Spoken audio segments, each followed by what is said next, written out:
Hello everyone. We continue the discussion that we started in the previous video, and we're going to analyze the next game that I played. So I played with black now, and I played a Najdorf defense, and yeah, the e5 knight b3. Yeah, here I already am not sure if I'm not going wrong, in the sense that I think h5 is a bit more accurate. But this one I'm not that sure. Because I played bishop e6 immediately, and I'm not sure on this one if he doesn't have f4, so I'll have to check. But the idea is to play h5 and bishop e6. So the way I played, well, I have to check this one later. We transposed into a normal line, and my idea here with black is start counterplay on the queen side. And immediately after queen f2, b5, I get the sort of position that I want. We played knight d5, I took, he took, and here I already went astray. So here I kept getting this idea in my head that I should play g6 and bishop g7, but the easiest way to play in this position is bishop e7, right, like this, and just play on. The way that I remembered, in some lines it would get bishop g7 and castles, but here bishop e7 is way safer.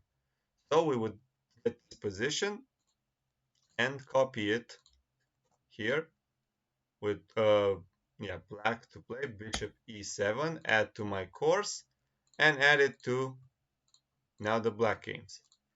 So we have the group for the white games, group for the black games. Bishop d3, and here we played bishop d3, and then my I here for some reason I did not process that I could take on d5. So here I could take knight takes d5 immediately, and I grab a pawn for nothing because I'm gonna take on e3 next move. So this, or I can play knight to c3. So any move would do. So this is why here I can already take on d5. So this is already a missed opportunity that we will add. So here knight takes d5 at my course games black, and we go back. And here again, I played bishop g7, he played knight c1, again ignoring the d5 pawn. So we will, here again I had knight takes on d5, and it's very bad for white.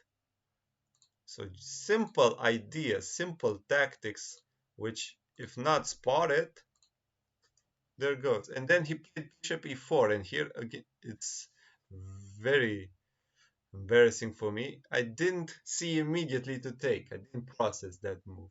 So here already I could take on e4. So I could take on e4, like in this line. He should take and then knight f6.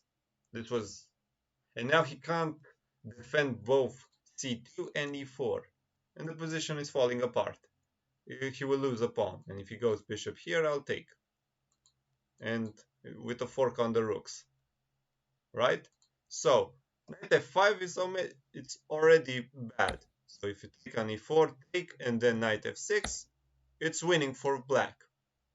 So I didn't see this simple tactic. So the more you know. I played a5, and now here I saw, wait a minute, I can take on e4. It took, and then knight to f6. And afterwards, we got this position, and yeah, I took, and then e4. And it was pretty much game over after knight here, rook takes on b2. So again, missed opportunities, which I added now in my collection of games. And these are all recent games. So let's go to a new one. This one is for white. So I played, I think this one is actually is, I see that I have a mistake. So I played knight c3, which is a bit of a tricky move because if he plays knight f6, for instance, you have e5. So already you cut out the line with knight f6. And here after knight c3, I can transpose to a normal line. So I can transpose back with knight f3. So in a sense, it's just this move knight to c3 is just annoying because you cannot predict it that well. And if I play knight c3 and then knight here, for instance, you can also cannot play the Grivas anymore, the Grivas line, because I always have knight to d5 or bishop to e3. So this is another added benefit. If you play a6, again, I'm just playing knight to f3 and playing a normal Sicilian. So I'm imposing my lines, and it's a bit tricky. And here, the dragon player just played e6 by hand, and after knight f3, played g6, which is very, very, very bad. And already he's losing after d4. So this, with the black squares taken, he already this is a very bad position. So bear in mind this tactical trick because it happens. And now it was just, well, a slaughter, as I could see. Yeah. Ah, and here I didn't play bishop b5. So I will copy this position, add it, and now bishop b5 just to be sure. After bishop b5 it's very clear that it's game over. Yeah, and afterwards it was just an easy game. So again, one small mistake, and we added it to the collection. Now I played another white game. So I played, and here you can see the trick that I'm using. So I got the Knight of Sicilian, and now I tested a bit this idea of playing g3. The trick here that I'm using is I'm trying to somehow transpose in the same structure against all Sicilians. So I'm playing knight to c3. Next move I'm playing knight to f3, and then I'm playing d4. So imagine if you play e6, I play knight here, I play d4, right? He plays queen c7. What I'm trying to do is play against all Sicilians as much as I can to play g3. So against the Taimanov, it works. g3 works against the Taimanov. Against the Paulsen Khan, which is this one, this move works again. It's good enough to obtain a game. So black will not have any tactical tricks to throw me off guard. But it goes even further. You can play it against, so if he plays a Scheveningen, right? Again, you can play e6. You can play g3, e6, g3, and you obtain the same types of line. So this is what I would rather want, to obtain the same typical structures, right? And now it you can also play it against the rouser. So knight f6, d4, take, knight c6, and here again, normally chess players look for the best lines against the Sicilian. And here, if you want to obtain something against the rouser, you would play something like bishop g5 and then start the complications. But the problem is, just to get an idea, Quality Chess published a book, right? A series of books for e4, playing e4. For the Sicilian, they used a whole volume. We're talking 500 pages, plus the other ones, just to know by heart.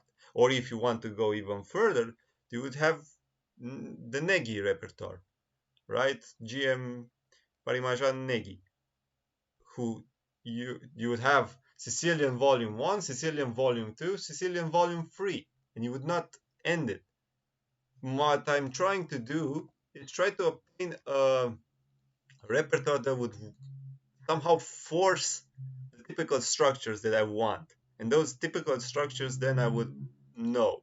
So this is what I would rather play G3 against all lines. If he plays E5, I have knight to from D to E2, and we're getting a position similar to an Najdorf, right? Also against the Najdorf, same idea, G3, and you can play this typical structure then again against everything, and black cannot trick you.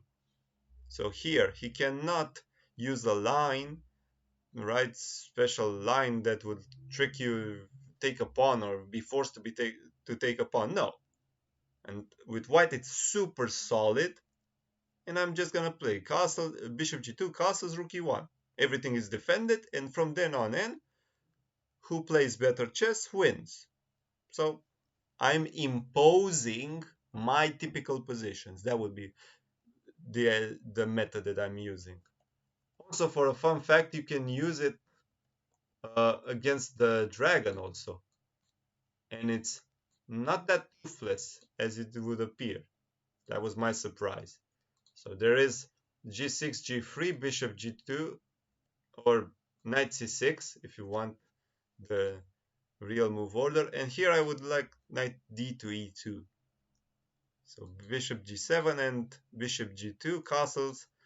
And this sort of position is interesting. So it was discussed, as I recall, in the Grandmaster Repertoire books by Gawain Jones. And the lines that he recommended there were extremely sharp and extremely unbalanced. So it was something like, I think he played bishop d7 first, or it was something along the lines of um, of this rook b8, something like this. You would get like a dragon position, and white is black is attacking on the queen side, and white is defending and going slowly inch by inch towards the black position. And if white's right, black is lost, and if black is right, well, he has a winning attack. So yeah, this type of discussion I could discuss Gawain Jones lines in the book and see. What I'm actually getting at is, if I play this way, you cannot beat me out of the opening unless I make a serious mistake, right? Everything is defended. I'm worst case scenario, I can always play castles, castles, castles, right? Worst case scenario that I don't know anything, and even here, everything is defended. You cannot beat me out of the opening. Now that we can start attacking lines, sure.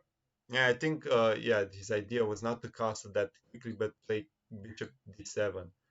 Because if I castle, then he'll play queen c8 and start an attacking line. I think this is an idea that was used. So yeah, g6, g3 is already pushing it, but I'm again trying to obtain my typical positions.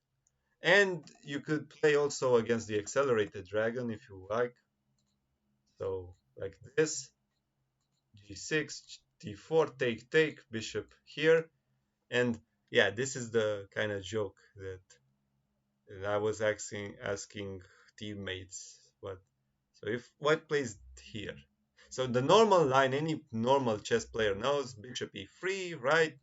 Knight f6, bishop c4, castles, bishop b3, right? And we have the accelerated dragon, and black also has the option of rook e8 if it goes by Dubov. so on and so forth. For the moment, I'm asking just a question if I could impose my typical positions. So I have g6, d4, take, take, somehow impose that g3 line against the accelerated dragon. And surprising enough for me, you can. So you can play knight here, which is as ugly as it would look. The point being that if black plays knight to f6, I play g3, and he doesn't have any special move to counter me. So okay, he has b5 if he wants to go for the throat, but I also have bishop g2, right? And if before knight d5, and I'm still safe. It is equal. It is an interesting. Black does have his play. What I'm getting at is that white also is getting a position that he might be comfortable playing. So by those means, he is still imposing his typical position. And now the discussion could go on. What is the level of the black player? What is the level of the white player? But if someone plays, oh, whoops, I deleted everything. If someone plays these lines with white, you can imagine the theory of three books all resumed into a single page. You just need to know knight c3. He doesn't have any special move. He's forced to go into main line Sicilians, right? Knight c6, knight f3, and then play d4, and then play g3, right? So against everything it works. So this is why. And here this one doesn't work because I have this, and here I have check. Knight d7 and rook f1, and it's already very bad for black, because as I remember, the easiest for white would be something like this, and he got back his pawn and he's threatening to take another one. So already black's position is very bad. So what I'm getting at with this repertoire is I'm trying to force g3 against every line.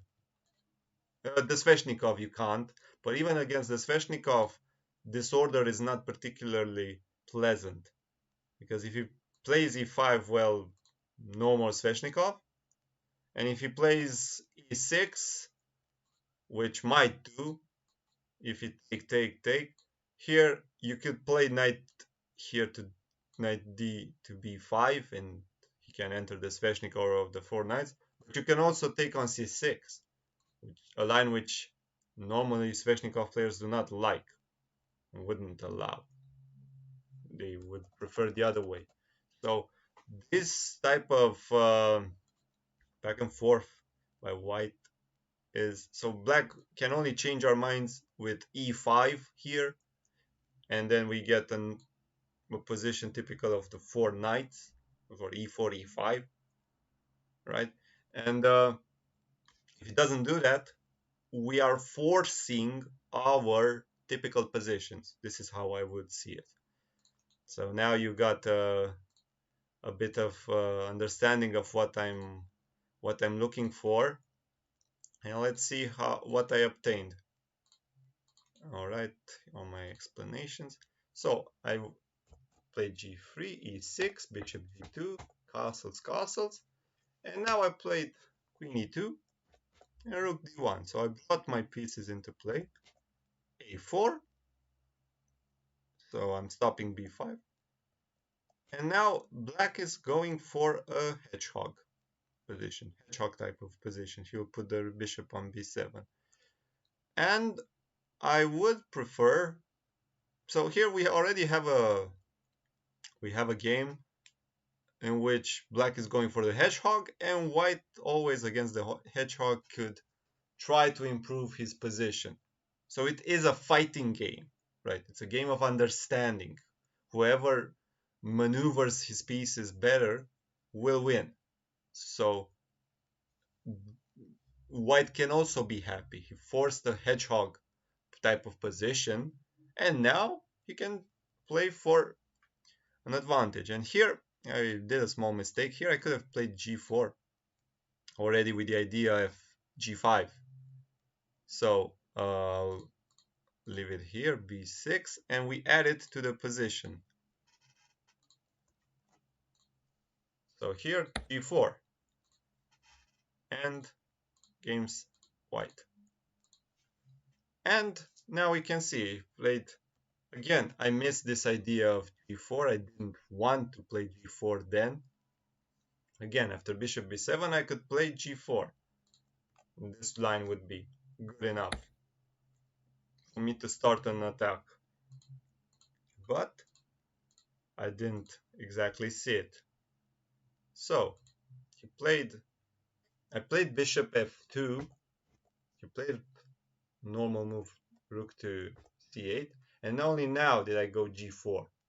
He played knight f8, I played g5, and here I, in a sense, lost the thread. So I obtained an advantage, a space advantage on the king side, and here I should have just played a normal move, a normal developing move, just bring the queen to the attack. And now that would start at least an attack, because the way I played bishop g3. The bishop is not doing that much. I still was not sure how to play it. Again, this is a position where higher understanding pays off a lot. And now I played queen g4, and here maybe it would have been better to play queen to f2, defending the knight and preparing the attack. And yeah, I played queen g4, rook c7, king h1. Yeah, king h1. And then I played rook d2, which did not help me a lot. Here I could have already played f5 just to start the attack.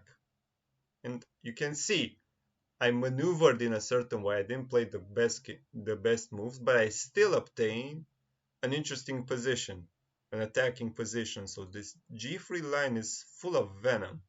This is what I'm getting at. It's not an easy fix because we don't have an equal endgame type of position. We have a position where white could go all in with the attack and tactics ensue. So here I should have played again f5, just start the attack. I did not, so we add them. And here, only now I played h5. And here I completely lost it. So I should have played a bit, at least, king to h2. Maybe I can bring the rook over. The idea is the king on h2 also protects the bishop on g3. And you will see what happens in the game. Because in the game, I played g6 immediately, which is a blunder. And already after knight f6, the pawn is hanging.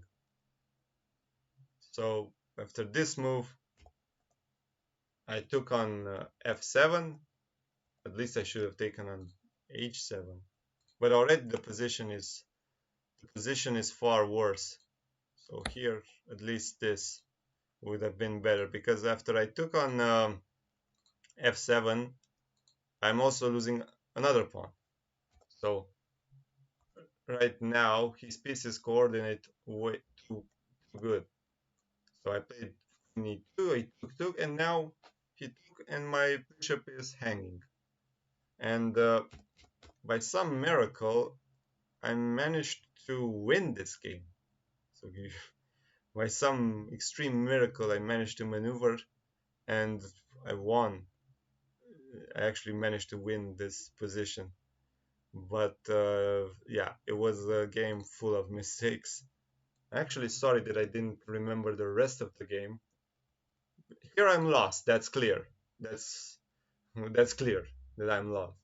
So at least I gathered these mistakes. Overall, I still think that the opening went well because here already white is starting to have a small advantage because if he's getting the attack first, black doesn't have any attack, and if black cannot open the position, he will be forced immediately into the defensive. So all in all, this is what happened in the game. We added the mistakes, and now we can also check them. We have them. We have new games Alex, right, and then we can learn, right, and here knight d4, and then knight takes, knight d4, knight takes, knight d4, knight takes. Here don't take on e6. All right, and we are starting to remember all the mistakes. Queen a4, bishop g2, queen a4, bishop g2, queen a4, right, and here take with the c pawn at least, and here going to a4 would have been a bit better, but it's already worse, right? And here king to g2 would have been a bit better. Yeah, here bishop b5, simple check, right? And here g4, we can already start the attack. And again g4, and here queen g4, and here queen f2, and now f5, this idea of f5. So very quickly we went through our mistakes. f5, king h2 to protect the g3 bishop and get out of the, and here at least take on h7, do not take on, and we finished. So overall, that's how we add the mistakes. I'm Alex Pop, and thank you for watching.